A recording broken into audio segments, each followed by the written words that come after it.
Hi అండి, నమస్తే. Welcome back to Charishma vlogs. ఈరోజు వీడియోలో చుక్కకూర పచ్చడి ఎలా చేసుకోవచ్చో చూపించబోతున్నాను. ఈ రెసిపీ చాలా సింపుల్గా ఈజీగా చేసుకోవచ్చు.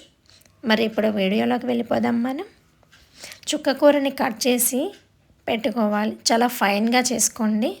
తర్వాత స్టవ్ ఆన్ చేసి ప్యాన్ పెట్టుకొని అందులో ఆయిల్ వేసుకోవాలి.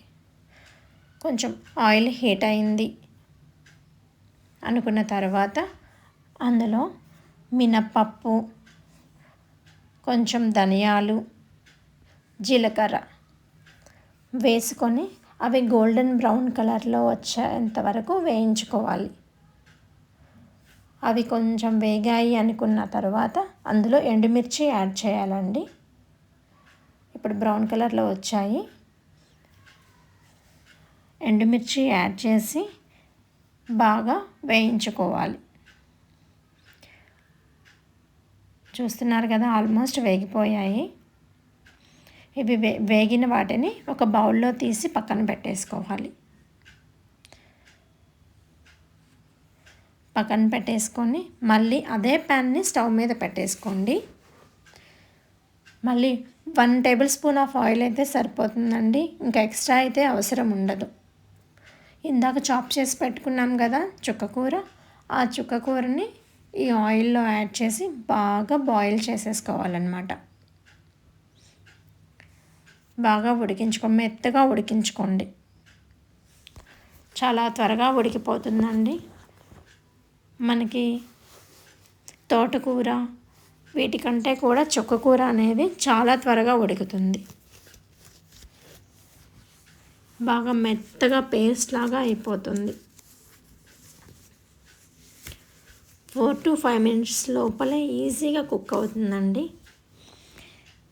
మళ్ళీ ఈ చుక్కకూరని తీసుకువెళ్ళి గ్రైండ్ చేయాల్సిన అవసరం అయితే ఉండదు. ఎందుకంటే అంత మెత్తగా ఇది అనేది ఉడికిపోతుంది. చూస్తున్నారు కదా, ఈ విధంగా బాగా మెత్తగా ఉడికిపోయిన దాన్ని పక్కన పెట్టేసుకోవాలన్నమాట. చూసారు కదా ఎంత బాగా ఫైన్ పేస్ట్ లాగా అయిందో. ఈ విధంగా అయితే సరిపోతుంది. ఇందాక మనం ఫ్రై చేసి పెట్టేసుకున్నాం కదా, వాటిని గ్రైండ్ చేసుకోవాలి. మరీ మెత్తగా అయితే అవసరం లేదండి. మీరు చాలా మెత్తగా పొడి చేసుకునే పని అయితే ఉండదు. జస్ట్ కొంచెం బరకగా చేసుకోండి.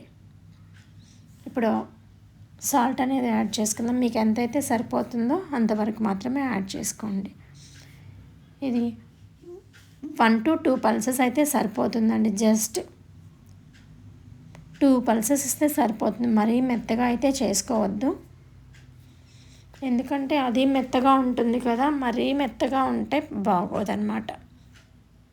ఈ విధంగా అయితే సరిపోతుంది. చూస్తున్నారు కదా, ఇలా సరిపోతుంది. ఈ పౌడర్ని ఇందాక మనం ఉడికించి పెట్టుకున్నాం కదా, అందులో కలిపేసుకోవాలి.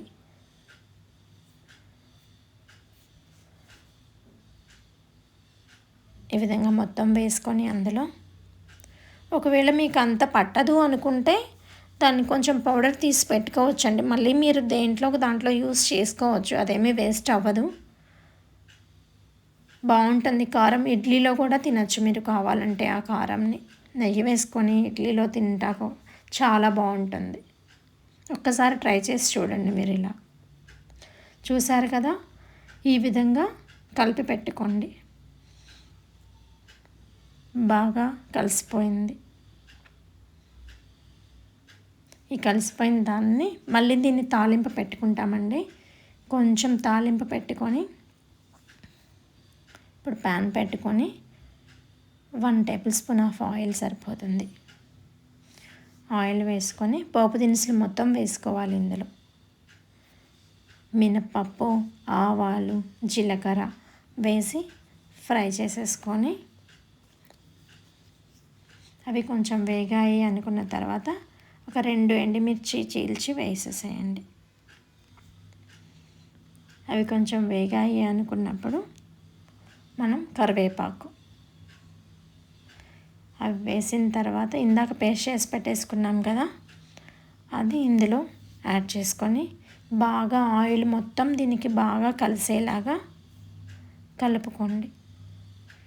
మొత్తం కలుపుకోవాలి నీట్గా, మొత్తం ఆయిల్ మొత్తం దానికి పట్టేలాగా చూడండి. ఈ విధంగా అయితే సరిపోతుందండి.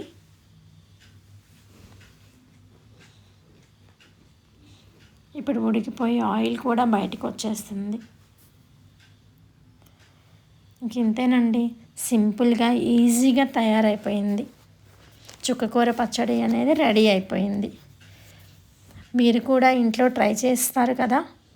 ట్రై చేసి టేస్ట్ చేశాక మీ ఫీడ్బ్యాక్ని కామెంట్స్ రూపంలో తెలియజేయండి.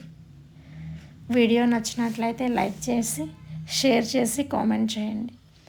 సబ్స్క్రైబ్ చేసుకోవడం మర్చిపోవద్దండి. Thank you for watching my videos.